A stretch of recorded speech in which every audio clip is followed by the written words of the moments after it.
Nessa aula eu vou continuar o assunto de modelo de dados em banco de dados no SQL. Na primeira dessas aulas eu falei sobre o modelo baseado em agregados, que é uma forma de modelar para a maioria dos modelos de dados no SQL. Agora nessa aula eu vou falar rapidamente aqui sobre essas 4 principais categorias de modelos de dados. O modelo de chave-valor, modelo de documentos, modelo de família de colunas e o modelo de grafos. Então, vou falar um pouquinho sobre cada uma delas. Então, começando aqui pelo modelo de chave-valor, esse é um modelo fortemente orientado a agregados, ou seja, usa exatamente aquela ideia que eu descrevi na aula passada sobre agregados. Então, cada agregado nesse modelo possui uma chave, um identificador, um ID, e o agregado é um objeto opaco, ou seja, é um conjunto de bits que não é interpretado pelo SGBD. Ou seja, você acessa, então, é um modelo que você modela aí cada agregado dando o seu ID e armazena a sua estrutura, independente do que tem nessa estrutura. Então, você tem a liberdade para armazenar o que quiser. E esse conteúdo, então, não é interpretado pela aplicação, só é interpretado pela aplicação, ou seja, não é interpretado pelo SGBD. Então, você armazena e na hora de você trabalhar com esse objeto, você recupera do banco de dados e a aplicação, então, interpreta o que está armazenado nesse agregado. Então, o agregado é acessado somente pela sua chave. Da chave, ele recupera o seu conteúdo e a aplicação interpreta esse conteúdo. Então, essa é a ideia básica desse modelo de dados de chave e valor. Essa questão, então, de somente ser acessado pela chave, tem algumas exceções, como o REAC e o Redis, que permitem alguma indexação de valores nesse agregado. Bom, o segundo modelo de dados é o modelo de documentos.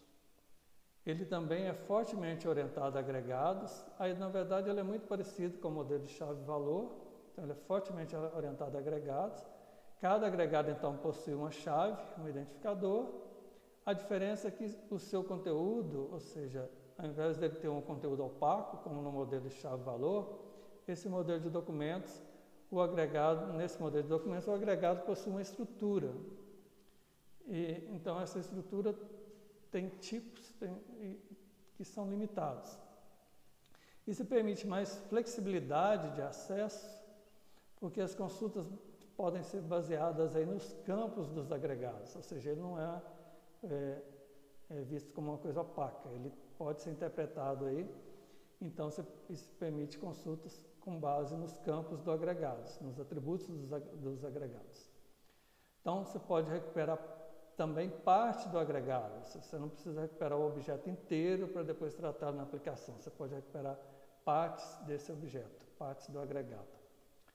E podem ser criados índices pelo conteúdo do agregado. Então, é um pouco mais flexível aí esse modelo de dados baseado em documentos. O principal exemplo aí de SGBD que usa o modelo baseado em documentos é o MongoDB.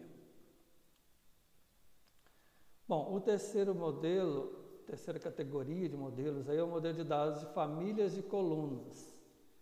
Ele também é um modelo orientado a agregados, então foi criado com essa ideia de agregados.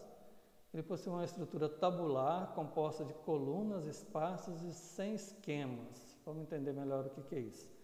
Então, a ideia é que você tenha, como se você imaginar uma tabela, por exemplo, num banco de dados relacional, ela é formada por colunas e cada coluna tem uma estrutura rígida, assim, tem um tipo de dado, tem um limite de valores que você pode colocar em cada coluna e toda coluna tem algum valor, a não ser que se use aquelas colunas com valores nulos, que não é muito bem visto em bancos de dados relacionais. Mas quando você precisa modelar algum objeto que tem colunas esparsas, ou seja, assim, para para muitas dessas colunas ele não tem um valor para ser colocado ali. Então, essa estrutura de família de colunas é ideal para isso. Além disso, ela não tem esquema, ou seja, você não tem que definir qual o esquema de cada coluna. Assim, você não tem que definir o esquema do objeto e nem o tipo de dado de cada coluna. Então, a unidade básica de armazenamento é chamada de grupos de colunas, que são as famílias de colunas, para todas as linhas. Então, as colunas são agrupadas formando uma família, e aí você pode ter mais de uma família para uma mesma linha ali, para representar o mesmo objeto agregado. Isso aí parece estranho enxergar isso como uma tabela, então isso é mais bem visto como sendo uma estrutura de mapas. Então é uma estrutura agregada em 2 níveis. No primeiro nível você tem o identificador de coluna e no segundo nível você tem as colunas propriamente ditas, que são organizadas em famílias. Esse identificador de coluna, ele captura o agregado de interesse. Ele é um mapa aí para valores mais detalhados. Então, a partir de um identificador aí do agregado, depois você vai ver os detalhes a partir de um mapa desse objeto. Então, essas colunas que são organizadas em famílias, cada uma dessas colunas atua como unidade de acesso. E a suposição é que os dados de uma mesma família são geralmente acessados juntos. Então, você organiza os dados em grupos que são acessados normalmente juntos e formam, então, uma família. Aí você pode ter mais de uma família para um mesmo agregado. Os exemplos típicos de SVDs desse modelo de dados de família de colunas são o Big Table, que foi o primeiro dessa série, criado aí pelo Google, o AgeBase e o Cassandra. Então, aqui tem um exemplo de como a gente poderia modelar um objeto cliente com seus pedidos, usando essa estrutura de família de colunas.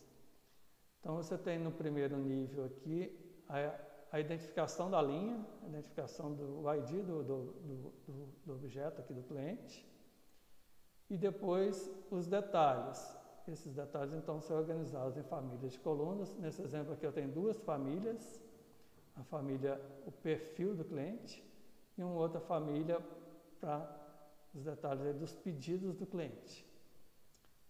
Cada uma dessas famílias é composta, então, por colunas. Cada coluna tem uma chave, que é dada por um nome, e um valor. Então, por exemplo, eu posso ter na família perfil, uma coluna nome, cujo valor é Martin, a coluna é endereço de cobrança, que tem uma estrutura de dados aqui para definir, que pode ser uma estrutura complexa. Tem também o pagamento, da mesma ideia. E na família de colunas de pedidos, cada coluna aqui é um pedido com a sua estrutura de dados, cujo valor é a sua estrutura de dados. Então, eu posso interpretar isso aqui como um atributo multivalorado, aí, múltiplos pedidos aqui, onde cada coluna representa um desses pedidos. Então, essa é a ideia aí desse modelo de família de colunas.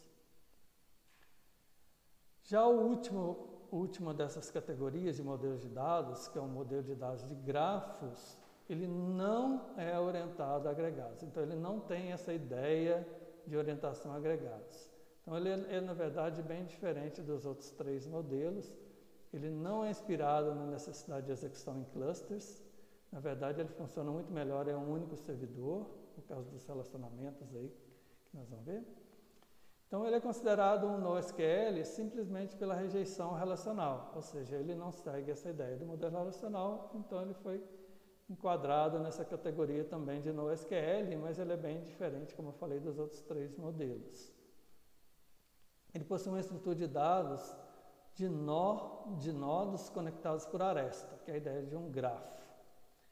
Então, você tem pequenos registros, como, por exemplo, o nome, com interconexões complexas. Então, a ideia é que ele tem aí objetos com muitas conexões e, por causa dessa quantidade de conexões e da complexidade dessas conexões, ele ele não é muito adequado para ser modelado e ser armazenado em um banco de dados relacional.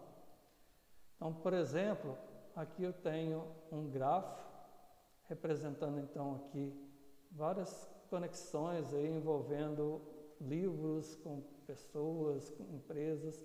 Então, por exemplo, eu tenho esse livro NoSQL Distilled, esse outro livro, Database Refactoring, tem o Refactoring, e aí tem as conexões, esses são os objetos, então são conectados aqui, por exemplo, esse livro NoSQL Distilled, tem como autor o Playmode e tem também como autor o Martin. Então você tem uma aresta direcionada, então a direção aqui é importante.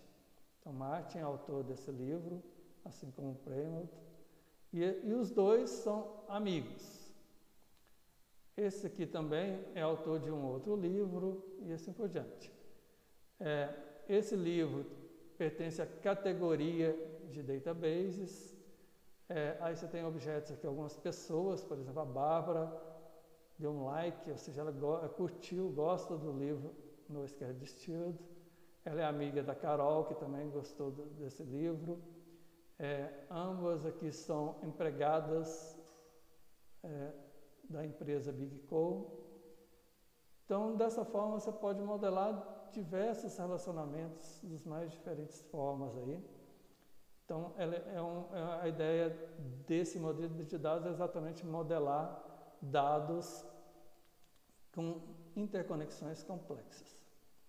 Então, aí você pode, por exemplo, fazer consultas do tipo assim, encontre os livros na categoria banco de dados que tenham sido escritos por alguém de quem um amigo meu goste. Então, são uma consulta que envolve vários relacionamentos. Então, esses bancos de dados de grafos, eles tornam menos custosas as travessias pelos relacionamentos. Na verdade, os bancos de dados relacionais podem implementar relacionamentos, eles têm esse nome exatamente por causa dos relacionamentos. Mas a questão é que nos bancos de dados relacionais, isso seria implementado por meio de junções, e essas junções normalmente têm um custo alto e se tornam ineficientes quando esses relacionamentos são muito complexos. Então, por isso, essa ideia desse modelo de dados baseados em grafo, ele já é criado nativamente para tratar essas conexões de forma eficiente. Alguns exemplos de SGBDs dentro dessa categoria de modelo de dados de grafos é o FlockDB, o Neo4j e o Infinite Graph.